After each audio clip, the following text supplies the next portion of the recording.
नारायणं नमस्कृत्य नरं चैव नरोत्तमं देवीं सरस्वतीं व्यासं ततो जयमुदीरयेत्। या देवी सर्वभूतेषु शक्तिरूपेण संस्थिता नमस्तस्यै नमस्तस्यै नमस्तस्यै नमो नमः। सारा संसार भगवती दुर्गा की शक्ति से ओतप्रोत है। हम जो आप बोल रहे हैं ये उन्हीं की कृपा, और आप जो सुन रहे हैं वह भी उन्हीं की कृपा है। प्रिय सज्जनों, देवी भागवत पुराण के अंतर्गत हम अनेक दिनों से आपको भगवती के चरित्र सुना रहे हैं, और साथ साथ में आपसे आग्रह भी करते हैं कि आप हमारे चैनल को शेयर करें, लाइक करें, और यदि पहली बार आप देख रहे हों तो इसे सब्सक्राइब भी जरूर करें, ताकि यह क्रम जो है कथा क्रम निरंतर चलता रहे और भगवती की कृपा आपको मिलती रहे।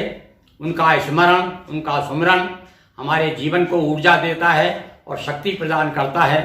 आज हम आपको देवी भागवत के अंतर्गत वेदव्यास जी और सुखदेव जी की कथा सुना रहे हैं।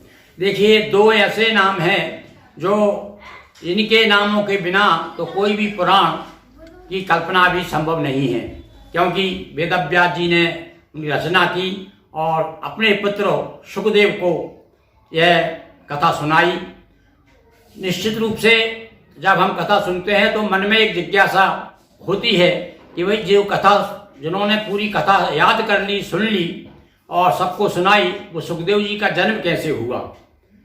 तो ये आज हम उनके जन्म की कथा बता रहे हैं। देखिए, वेदव्यास जी के यहाँ पुत्र के रूप में सुखदेव जी कैसे आए। वैसे अलग अलग पुराणों में अलग कथाएं, हमारा देवी भागवत क्या कहता है वह सुनिए। देख घृताची अप्सरा व्यास जगी उर प्यास, भय बस वह सुग्गी बनी बनाए कई इतिहास। हाँ भाई, यहाँ भी कामदेव का प्रभाव नजर आता है। किसी कवि ने तो यहाँ तक कहा है, जब आंखों के आगे या कोई कटी मटकाती है, तब क्यों विवेक बिक जाता, सद्बुद्धि हट जाती है। वास्तव में काम का जब प्रभाव होता है मनुष्य के अंदर, जब ऐसी प्रेरणा होती है, कोई सुंदर वस्तु को देखता है, नारी का जब सौंदर्य निहारता है, तब थोड़ी देर के लिए उसका ज्ञान और विवेक जो है सिमट जाता है, अथवा ये कहें इधर उधर हो जाता है, अपना स्थान छोड़ देता है। वेदव्यास जी के साथ में ऐसा ही कुछ हुआ। एक घृताची नाम की अप्सरा एक बार उनके आश्रम सरस्वती नदी के किनारे, जो कि बद्रीनाथ के आसपास है अपने हिमालय में, वहाँ उनका आश्रम था। आश्रम में बैठे हुए थे कि आगे से एक अप्सरा निकली घृताची नाम की। उसे देख करके इनका मन कृत हो गया, किंतु अप्सरा ने देखा, अरे ये ऋषि है भाई, कहीं ऐसा ना हो मुझे श्राप दे दें। तो तुरंत बेचारी ने क्या किया, सुग्गी का भेष बनाया, यानी मादा तोता बनकर वहां से वो निकल गई। अब ये तो विहल हो ही गए थे वेदव्यास जी देख करके, तो उनकी क्या स्थिति हुई अब कथा के माध्यम से हम सुनते हैं। व्यास आश्रम में थे जागे और निकली एक अप्सरा आगे, सुंदर रूप देख मन भाया और कामदेव ने बाण चलाया।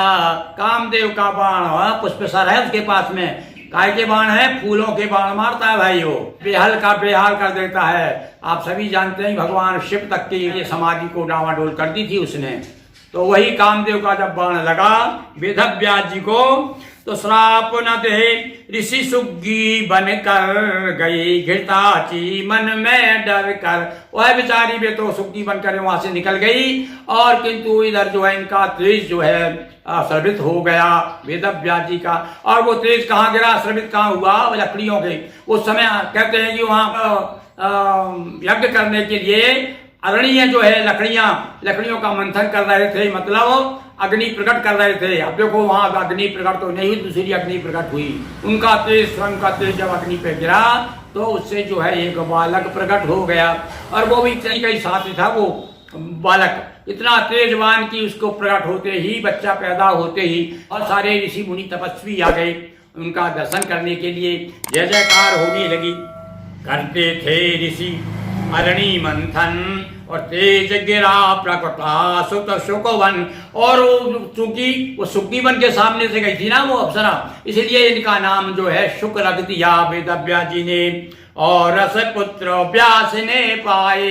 हम पहले कथा में सुना चुके हैं कि वेदव्यास जी को पुत्र पाने की बड़ी इच्छा हुई थी, क्योंकि एक बार उन्होंने एक चिड़िया देख लिया था कि चिड़िया अपने बच्चों को किस प्रकार से दाने खिलाती है, चुगाती है। वह देख करके इनके मन में अभिलाषा हुई थी कि मेरे यहाँ भी पुत्र हो।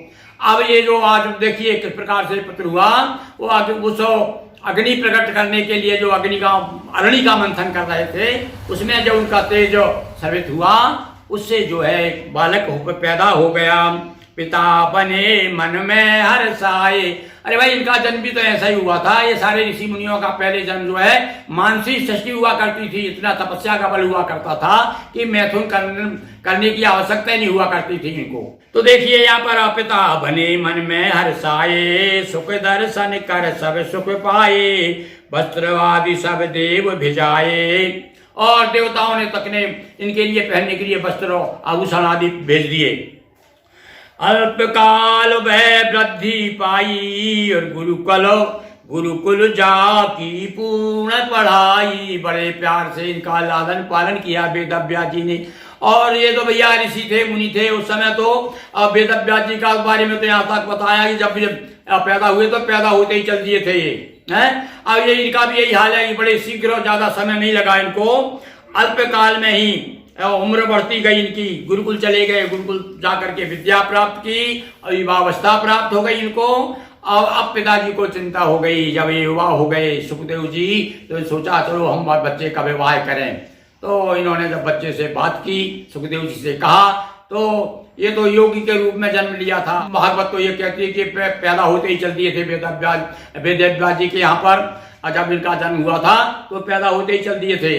तो ये तो जन्मजात योगी हैं। इन्होंने मना कर दिया कि पिताजी, उम्र युवावस्था की देखी, पितु मन इच्छा जगी विशेषी, सुत को ब्याह हेतु समझाया, पर सुखदेव नहीं मन भाया।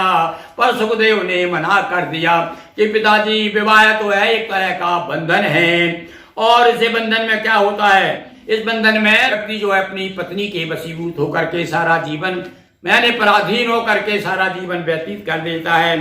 और अब इधर दोनों पिताजी में और पुत्र में दोनों जो है बहस हो रही है, दोनों अपने अपने तर्क दे रहे हैं। और वेदव्यास जी कहते हैं गृहस्थाश्रम श्रेष्ठ है, और सुखदेव जी कहते हैं कि नहीं पिताजी, संसार में जो है गृहस्थाश्रम नहीं, गृहस्थाश्रम रह करके मोह माया, मोह में फंसना, माया में फंसना है, इसलिए मैं तो इससे दूर रहूंगा।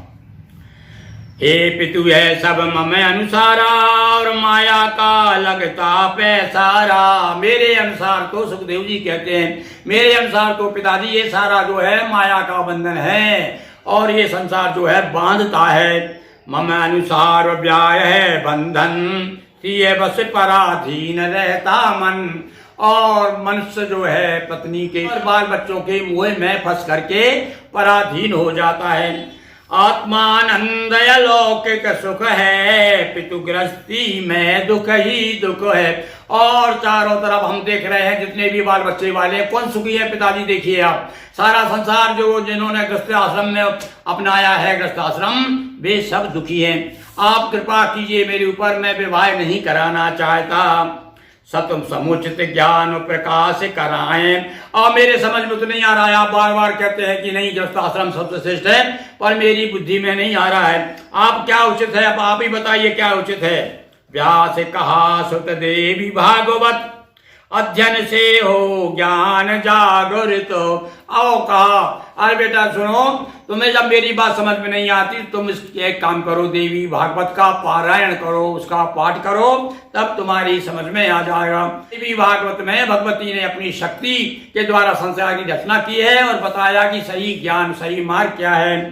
तब तपसी सुखदेव ने पितु आज्ञा सिरधार, और देवी भागवत पठन कर पाया रोजगार। उमापति महादेव की जय, बोलिए दुर्गा जी की जय, बोलिए दुर्गा महारानी की जय। हर हर महादेव शंभो।